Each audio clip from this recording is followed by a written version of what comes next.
Hey guys, welcome back to the channel. I'm excited today because I finally got my new float tube that I had ordered about a week ago. It's finally arrived. I'm excited to get it unboxed, check it out, show you a little bit about it, and explain to you why I'm going to incorporate some of this into the future for me and potentially as well on my YouTube channel. So this is remotely interesting to you. Stick around. I think you'll probably enjoy some of it. Let's check it out.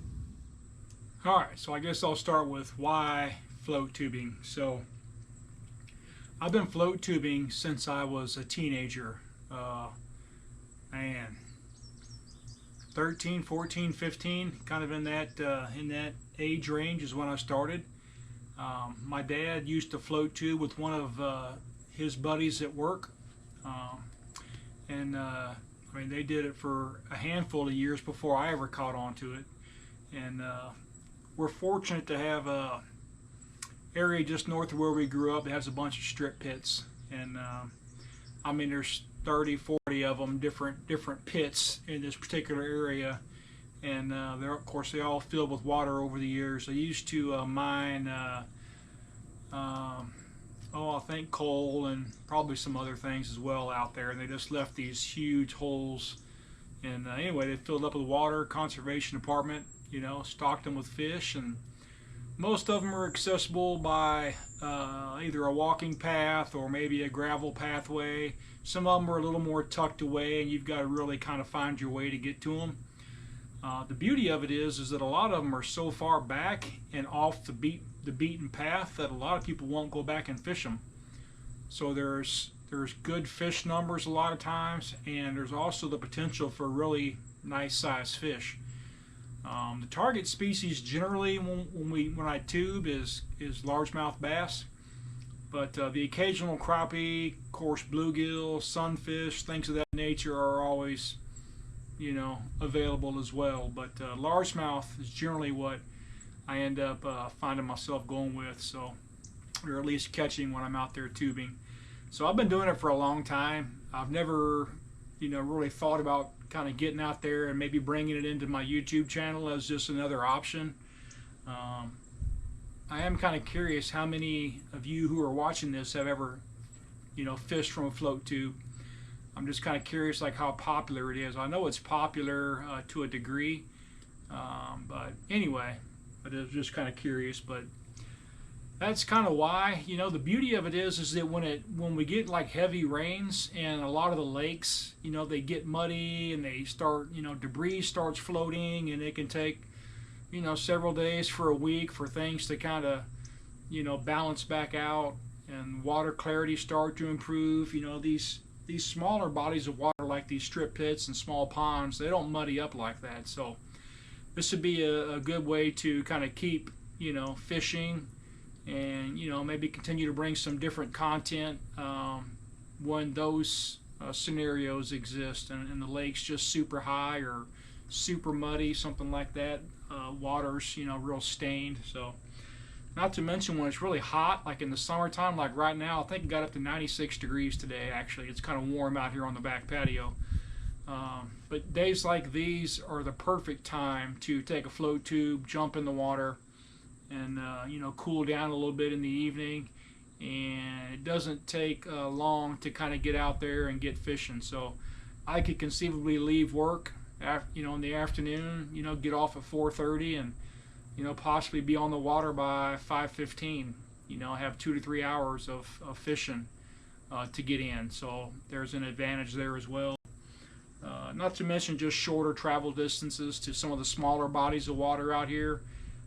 Don't have to haul the boat, you know, things of that nature. So there's several advantages. A lot of the spots I'll probably tube. I'll just take I've got an e-bike. I'll probably take my e-bike with me, and it gets me to these water holes even quicker. And I'll demonstrate some of that as I start making a few of these videos. So you'll see just kind of how quickly I can cover ground with that e-bike. I'll just use these backpack straps, put the tube on my back, get on the e-bike, and just start cutting tail. So that's kind of the plan. Anyway, that's kind of why I'm kind of looking at this as an option again. I've been doing it for a long time, since I was a young teenager. So I'm going to open up this box, tell you what I bought, and we'll go through it real quick, and we'll get you all out of here. Stick around. Okay guys, so I did some research. I went with a well-known company based right here in the United States. They're out of Idaho, and Idaho, you know, is a huge market for fly fishing. So float tubes are super popular up there in the northwest part of our country. So this company's been around for a long time. This particular float tube that I've got, it's the most popular, best-selling float tube in the U.S. right now. I mean, hands down. At least a version of it is, and I'll explain that in a minute.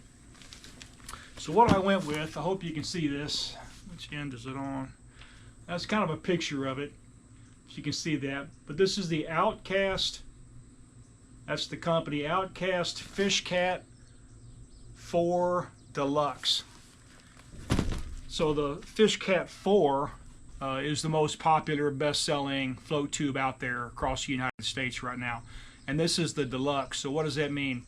It means it's lighter weight than the Fish Cat 4, and it also means that it has a air cushioned seat and a backrest versus foam. So the Fish Cat 4 has a foam seat and a foam backrest, whereas the Deluxe has its bladders. You inflate them. The beauty of inflating them, number one, I think it's going to be a little bit more comfortable, potentially, but also you can adjust the amount of air that's in it to suit your comfort. And as we go through the process, you'll kind of see that. But anyway, it's the Outcast Fish Cat 4 Deluxe. I'll go ahead and open it up real quick. I certainly don't want to try to beat a dead horse here, but let's see what comes in the box. All right. Sure I ain't cutting nothing. Alright. So this part here, I'll open it up in a little bit. This is the LCS, it's called. It's like the line containment system, LCS. Basically, it's for fly fishermen generally. So when they're working on casting and they're reeling in their, you know how they do their line like this. This LCS, it allows all the line to kind of pool up right here so it doesn't get tangled in your feet, your fishing rod, or things like that. It kind of helps. It sits right here in front of you and it helps collect all of that. So that's what that is. Obviously you got your owner's manual. And there she is. All right. Very nice. This thing is absolutely durable. I'm going to reposition the camera, try and give you a little bit better view of it, and I'll get back with you here real quick. This thing is absolutely durable. I can already tell. I'm excited. You guys stay tuned. Okay guys, so check this out. The bottom of this entire tube all the way across is 1000 denier PVC. If you're familiar at all with the rescue boats like fire departments use, like the Navy SEALs, military type stuff, that's how heavy duty this stuff is right here on the bottom, which is great. This is going to be so incredibly durable. Comes all the way up. Then on top here, this fabric is a 420 denier PC. Okay. It's got Boston valves, which are the most desirable style. So you basically unscrew this right here and you can blow in here. It's a one-way valve. So you blow in, it holds the air, or you get your air pump, whatever. The air doesn't come out. It holds itself in with a one-way valve. You just screw the cap on nice and tight, and that air is in there. So this particular tube has two main bladders. It's got one bladder here on this side. There's your Boston valve for it. And it's got one bladder on this side. There's your Boston valve for it. So it's got two Boston valves. And then it's basically, it ends right here in the middle. Each bladder does. It's got two really large, really nice, again, that 1000 denier fabric right here. Two really nice large pockets, one on each side. Great for storage. Here's the two. This one's for the backrest. You basically inflate it right here, and it's got the same thing for the seat. And once that's ready, you just throw it in there, and the seat will pop up just like so. And this thing is really, really well built. Check that out. I mean, really well built.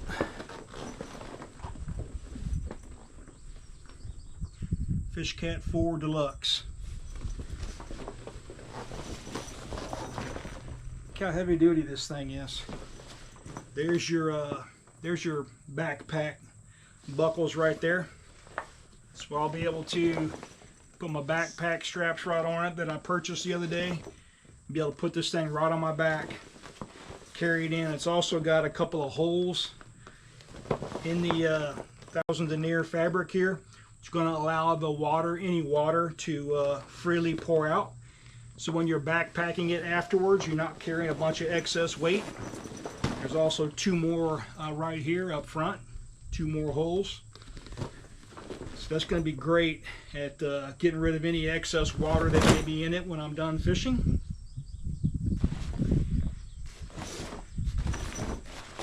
Man, I mean the entire seat, if you're seeing that, the entire seat here is that durable 1000 denier material. I mean, this thing is absolutely incredibly durable. I can just tell by feeling it how durable it's going to be.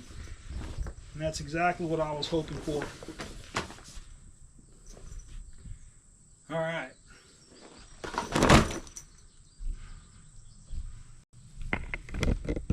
So that's the down and dirty tour of the Fish Cat 4 Deluxe. Let me get situated to put some air to it. We'll blow these bladders up and we'll see what she looks like with air in her. Guys, stick around. Okay guys, I'm going to use this little flex tail pump. I use this on the Appalachian Trail to air up my air mattress every night. It doesn't produce a ton of air, but out of curiosity, I want to see how long it takes to inflate one side of this. So I'll speed it up for you, of course.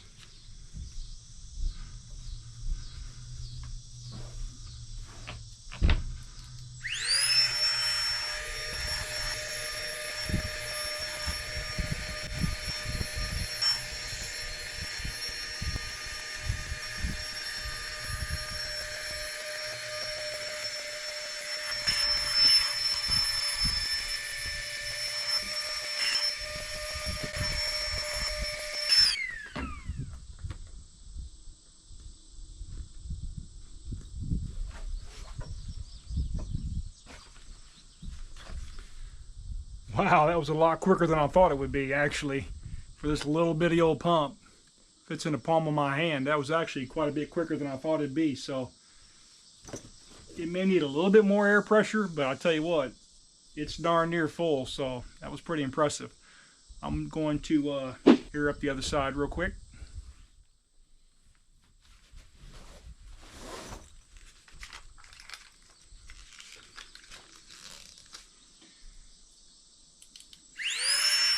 Okay guys, give you some closing thoughts, a couple other last minute things. So this is the LCS that I was telling you about. Okay, it's got two, I guess I'd say durable plastic stays right here. They go right here in the front of the tube. They slide right down in here. Really easy to do even if you're right on the water. Put those in there, and then they each got a strap on each side here. And it's just got a hook and loop fastener. So you pull that back there, pull this one back here, and bam, you're locked in just like that. I know you can't see it. I don't know why it's just in black. Usually there's like a white tape measure here where you can kind of lay your fish on and measure it. It's here in black. I mean, like I said, it's upside down to you. You just won't be able to see it, but I can see it. I may do something to kind of, you know, every, I don't know, maybe 9 inches, and then maybe 12 and 15 or something like that. I might just put a little mark on those to make it a little easier for me to see, but all in all, things feel super durable. I've already got my tackle boxes in here. I just put one on each side right now. It looks as though I could put at least 2 of those in each pocket. Right now I've just got one on each side. I normally don't travel with a ton of gear. I mean, 2 full tackle boxes this side will probably do me in most cases. I'll probably have the one for spinner baits that I've got in the garage. I'll probably put it in here as well. But it also has 2 pockets back here. I know you can't see them, but there's one on each side, one here and one here on the back side of these large pockets that are both zippered, and they're kind of mesh, so there's additional storage there. But it feels stable, durable, you know, sitting here on the deck. It also has koozies right here. Not really koozies, but drink holders. I'm assuming you can see these. You could probably put something else in here as well, you know, another small tackle box, you know, vertical or whatever. But definitely have a nice, nice large Yeti or a, you know, a good bottle of water sitting right here.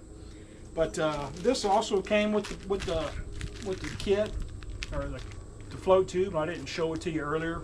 It was actually in one of the pockets and I hadn't opened it yet. But it's basically a bunch of patches for the different kind of material on the float tube. It's got some alcohol prep pads, some instructions, and even has some thread tape type stuff there, as well as a couple different sizes of nozzles to blow up the bladders. So that also came with it. So all in all, guys, I'm happy with it, at least at this point. I'm really excited about the durability. I can't wait to get it out on the water. But at first glance, I really think I'm going to like it. Like I say, I've spent a lot of time in fishing tubes through the years. I got a lot of experience with them. This one's going to set up higher out of the water than I'm used to. Normally when I'm in my other float tubes, you know, you would basically sit in the water, you know, right about your low waist and below would be in the water. So this is designed to set you up a little bit higher out of the water, which is going to improve your castability, your view, center of gravity, you know, whatever will be okay. But that's kind of I guess the beauty of sitting a little bit higher out of the water. Plus, again, in the Northwest, where a lot of people apparently use these, the water's cold a lot of the time, and they're in those mountain lakes and mountain streams, and that water is frigid. So they're often in, you know, a pair of chest waders as well. But that won't be the case around here. I'm going to mainly use it in the summertime when the weather gets nice and hot. But yeah, if you've joined this long, I do appreciate you. I'm looking forward to getting this thing on the water and maybe bringing out some different kind of content for the channel every once in a while. And hope you guys are here for it. Hope you guys are doing well. I think that's going to conclude this one. I'm going to put the backpack straps on the tube and she should be ready to hit the water. So, hey, we'll catch you guys next time. Thanks for joining me.